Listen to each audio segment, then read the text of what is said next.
El Señor esté con ustedes. Lectura del Santo Evangelio según San Mateo.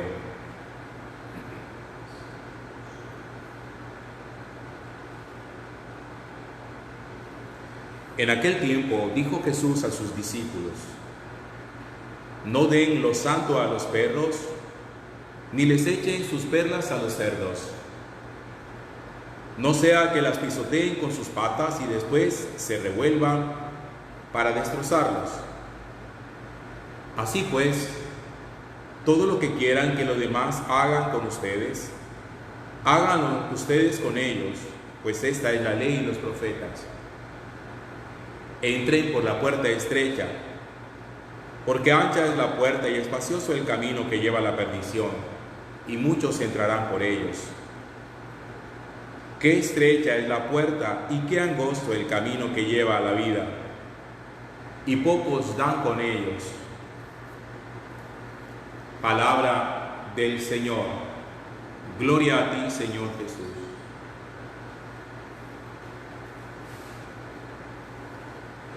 Desde que empezamos hace varios días a leer el Sermón de la Montaña, el capítulo 5, 6 y 7 del Evangelio de San Mateo, les he insistido acerca de la necesidad de que nos sentemos, en principio a leer de corrido todo el Sermón de la Montaña y después poco a poco, pasaje bíblico por pasaje bíblico. Y se los digo porque cuando uno lee el Sermón de la Montaña, es necesario no pasar por alto ni desapercibido todas las enseñanzas que allí Jesús nos trae a nosotros. La riqueza del Sermón de la Montaña, yo pienso que ahí va como todo nuestro bagaje espiritual, toda la fuerza de nuestra conexión con Dios y como una síntesis de lo que Dios quiere para nuestra vida. En vez de andar indagando misterios ocultos en las Escrituras, en vez de tratar de interpretar lo que aparece como oscuro en la Sagrada Escritura, deberíamos aprender a escuchar con mayor atención esas cosas de Jesús que tienen tanta sencillez y que tienen al mismo tiempo tanta claridad y que se vuelven como una explosión revolucionaria acerca del modo como uno interpreta la vida, vive la vida, acerca de la forma como uno interpreta el amor, incluso de la manera errada como uno interpreta el amor. En este capítulo 7 de San Mateo, en el versículo 7 en adelante, a mí me llama mucho la atención, esa frase siempre me ha gustado y he tenido la oportunidad de tocarla muchas veces en encuentros, en reuniones, en retiros. Dice Jesús: no den lo santo a los perros, ni les echen sus perlas a los cerdos, no sea que las pisoteen con sus patas y después se revuelvan para destrozarlos. No den lo santo a los perros, ni les echen sus perlas a los cerdos. Esta frase, escuchada, dicha así nada más, puede resultar poco sensible, o más bien extremadamente sensible para el corazón, al punto de que cualquier persona desprevenida puede sencillamente interpretarla como un insulto. Y digo que puede interpretarla como un insulto porque seguro que a nadie le gustaría que le llamaran ni perro y menos aún que le llamaran cerdo, porque son dos calificativos que para nosotros se usan con frecuencia justamente para insultar a alguien. Cuando uno le quiere decir a alguien que eres un cerdo o que eres un perro, ya nosotros conocemos perfectamente el significado de eso. Pues bien, dice Jesús: no den lo santo a los perros, ni les echen sus perlas a los cerdos. Frente a esta expresión, a mí se me ocurren muchas cosas. Lastimosamente no está todo el tiempo para poder expresarla cada una de ellas, pero la quiero tocar desde dos puntos de vista. Primero, pensemos en nuestra relación con Dios y después vamos a pensar en nuestra relación entre nosotros. ¿Quién de nosotros, quién de los que está ahorita conectado a la celebración eucarística y me está escuchando, no ha pedido muchas veces a Dios que su vida sea bendecida? Ustedes cuando se acercan a nosotros, incluso por teléfono o por un mensaje de texto, le dicen: Padre, ore por mí, bendígame, Padre, deme su bendición. Nosotros muchas veces pronunciamos una palabra de bendición sobre la otra persona y le decimos: Dios te bendiga, Dios te bendiga, Dios te bendiga. Nosotros siempre hablamos de la bendición de Dios. Nosotros siempre esperamos la bendición de Dios. Pero vale la pena pensar, primero, qué entendemos por bendición de Dios. Primero. Y segundo, cuando esa bendición se ha dado y nosotros somos capaces de captarla, ¿qué hacemos con ella? Porque fíjense que no es simplemente decirle al Señor, así nada más: Señor, bendice mi vida, o Señor, llena mi vida de tus bendiciones. Aquí el punto crucial es: ¿qué ha entendido usted por bendición de Dios? Porque recuerden que la Sagrada Escritura llama a Cristo el bendito de Dios. Es decir, fuera de Jesús no ha habido una persona que haya sido tan bendecida por el Padre Celestial como Él. Jesús es el lleno de la bendición de Dios. En Jesús está la plenitud de la bendición de Dios. Por eso el que quiere entender la bendición de Dios tiene que mirar necesariamente a Jesús en todos los aspectos de su vida. Lo que sí es cierto, y eso quiero que lo entienda, ojalá no lo vaya a olvidar nunca: la bendición de Dios nunca tiene que ver nada con la prosperidad económica, como nos lo hacen creer algunos hermanos nuestros. Y se lo digo porque, siendo Jesús el bendito de Dios, y nadie tiene una bendición como la tiene Él, sin embargo, ustedes saben que desde el punto de vista económico, Jesús nunca tuvo absolutamente nada. Entonces, no se puede pensar que Jesús fue bendecido porque tenía cosas, porque Él lo dice de sí mismo: el Hijo del Hombre no tiene dónde reclinar la cabeza. La bendición es otra cosa totalmente diferente. La bendición es la vida en gracia. La bendición es la plenitud de la presencia de Dios en la vida de una persona. La bendición es el modo como Dios se relaciona con nosotros y está justamente allí, llenándonos de su fortaleza, llenándonos de su amor, llenándonos de su misericordia, llenándonos de su amistad. Bendito de Dios es aquel que vive la vida en santidad. Pero la segunda pregunta, les decía, es: cuando nosotros pedimos a Dios una bendición, cualquiera que sea y la forma como la entendamos, ¿qué estamos dispuestos a hacer con ella? Porque supóngase que la bendición que usted está pidiendo a Dios ahora es sanación física. Pensemos en eso, que es lo más inmediato que está en la cabeza de muchas personas. Muchos quieren que su vida sea restablecida y piden a Dios esa bendición, el restablecimiento íntegro de su salud. La pregunta entonces es: listo, usted es restablecido en su salud, ¿y ahora qué? ¿Qué va a hacer cuando la recupere? ¿Qué están haciendo esas personas que han estado recuperando su salud paulatinamente? Muchos estamos deseando que nuestros templos se abran. La pregunta es: listo, se abren, ¿y qué va a pasar? Muchos novios están esperando que se dé el banderazo, que se encienda la luz verde de que ya pueden llegar a nuestros templos para casarse. Se casan y la pregunta ahora es: ¿y qué va a pasar después que se casen?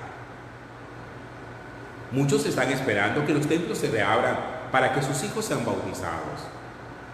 Y la pregunta es: ya bautizó a su hijo, ¿y ahora qué? Si ve que no se trata simplemente de recibir lo santo o de recibir la perla, sino de qué vamos a hacer con eso santo o qué vamos a hacer con esa perla. Porque según las palabras de Jesús, hay personas que frente a lo santo actúan como perros, frente a las perlas actúan como cerdos. Es decir, hay un desprecio total por lo sagrado. Fíjese, a ver, hay ansia por las cosas de Dios. Pero cuando las cosas de Dios se tienen, se desprecian, se patean, se burla uno de ellas. Hay mucha gente que se está burlando hoy en situación de pandemia y dicen que qué va, que todo eso es carreta, que todo eso es mentira, y lo dicen simplemente porque están sanos, porque no se han contagiado. Si ven que de alguna manera están pateando su salud, y cuando caen enfermos, entonces empiezan a clamar a Dios para que por favor se las restablezca. Les decía ahora cuántas personas están anhelando poder acercarse a sus templos parroquiales para contraer matrimonio. Pero ¿qué va a pasar cuando se casen? La pregunta es si están dispuestos a custodiar esa perla que han recibido en el sacramento del matrimonio mediante la oración, mediante la vida sacramental, mediante la vida en gracia, mediante la fidelidad, mediante el amor. ¿O qué creen ustedes? Que es simplemente, bueno, vamos al templo, ya nos casamos, ya me vestí de novia, ya me puse el frac, ya hicimos la fiesta, ahora sí, ya tenemos la bendición de Dios, vamos a vivir como nos dé la gana. Si ven que esto es supremamente delicado, porque a lo que Jesús se refiere es que frente a aquellas cosas que nosotros queremos de Dios y que Dios nos las otorga, uno no puede actuar como un cerdo ni como un perro.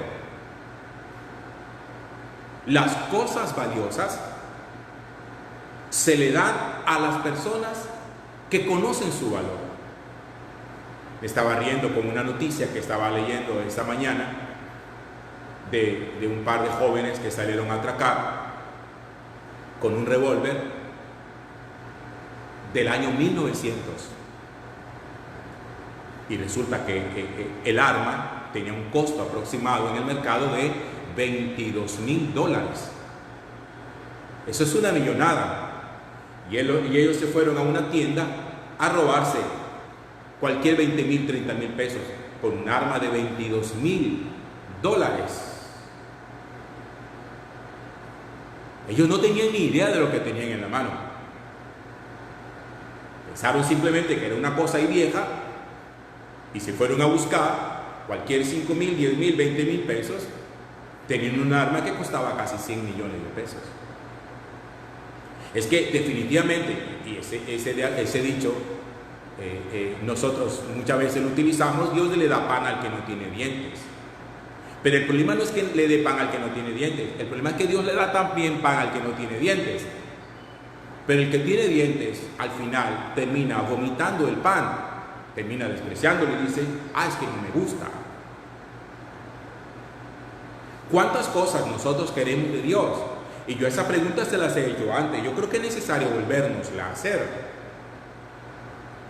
Todo lo que usted quiere de Dios, todo lo que usted quisiera que pasara a partir de ese momento, ¿qué va a suceder cuando las tenga?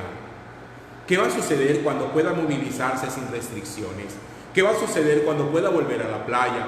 ¿Qué va a suceder cuando pueda volver al templo? ¿Qué va a suceder cuando pueda bautizar a sus hijos? ¿Qué va a suceder cuando pueda casarse? ¿Qué va a suceder cuando pueda comulgar y recibir nuevamente la Eucaristía? ¿Qué va a suceder cuando pueda nuevamente confesarse, acercarse a nosotros los sacerdotes? ¿Qué va a pasar con eso? Lo recibe y ya, ha recibido una perla, pero ¿cuál es la actitud suya frente a la perla? Frente a eso valioso que Dios le ha dado. No se puede actuar con desprecio que Dios nos da. Permítanme ponerles este ejemplo. Supóngase que usted tiene un joven seminarista amigo muy cercano a casa que finalmente va a recibir el orden sacerdotal, se va a ordenar como sacerdote. Imagínese por un momento que a ese joven se le ocurriera celebrar su ordenación sacerdotal en una discoteca, dándole el trago y emborrachando a todo el mundo. ¿Usted qué pensaría? Ve, y este está celebrando esto así. Pues entonces yo también le devuelvo la pregunta. ¿Y por qué cree usted que no se puede celebrar así el orden sagrado que se ha recibido y en cambio sí se puede celebrar así el bautismo que usted le ha dado a su hijo? Respóndame. ¿O por qué cree que sí se puede celebrar así el matrimonio de su hija, de su hijo? Respóndame. Esto, porque este se ordenó cura, no. Este que yo bauticé, que se casó, sí. Hermano, pues es exactamente lo mismo, porque ambos son perlas que Dios nos ha dado, que uno no las puede pisotear. Son cosas sagradas que Dios nos ha dado, que uno no puede actuar como un perro con ellas. Lo sagrado no se pisotea así, lo sagrado no se festeja así. Porque tan santo es el orden sacerdotal, como santo es el bautismo que le damos a nuestros hijos, como santo es el matrimonio que yo acabo de recibir. Y por otro lado, le decía al principio de la reflexión, que eso también lo podríamos aplicar ya no solamente para nuestra relación con Dios, sino para las relaciones con los demás. Me refiero a los afectos, al cariño, al amor, a las relaciones que usted puede tener como esposo, como novio. ¿Qué pasa por el corazón de una persona? ¿Qué hay en el corazón de una persona? ¿Qué hay en la cabeza de una persona que es capaz de estar con alguien que no le ama?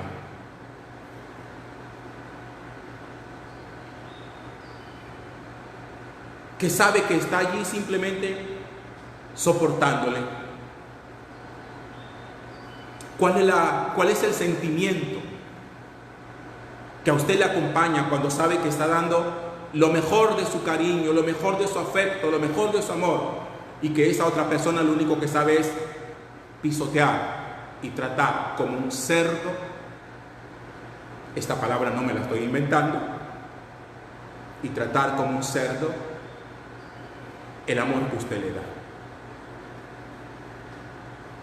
Cierto que hay personas que también actúan como cerdos cuando se les da la perla del afecto. Es que hay gente que de amor no sabe. Hay gente que actúa como un perro frente a lo sagrado. Es que de amor no saben. Y uno muchas veces ahí afanado como que no te vayas, por favor, no me dejes. Las perlas son perlas y no todo el mundo sabe de eso. Hay gente que no sabe de finura, hay gente que no sabe de afectos valiosos, hay gente que no sabe de cariño santo.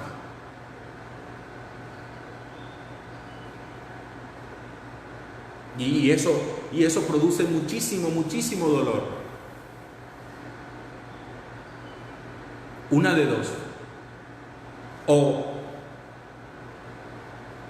el que está recibiendo la perla aprende a descubrir qué es lo que tiene en la mano, qué es lo que ha recibido.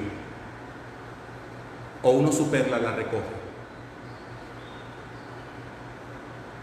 Porque para estar siendo pisoteado permanentemente, ¿a cuenta de qué? ¿Cuál es el objetivo de eso? Denigrarse a sí mismo.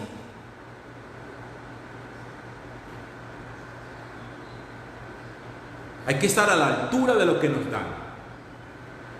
Hay que estar a la altura del cariño que nos ofrecen, del amor que nos profesan. El amor es una perla, hermano. Es una perla. Eso no es fantasía. Eso no es oro golfi que brilla y se negrea a los días.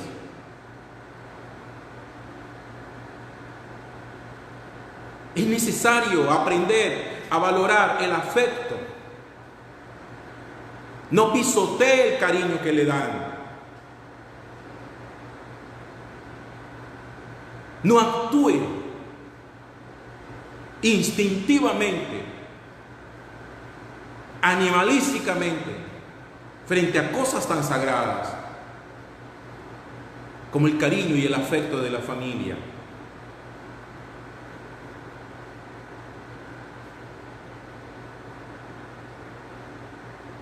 Pidámosle al Señor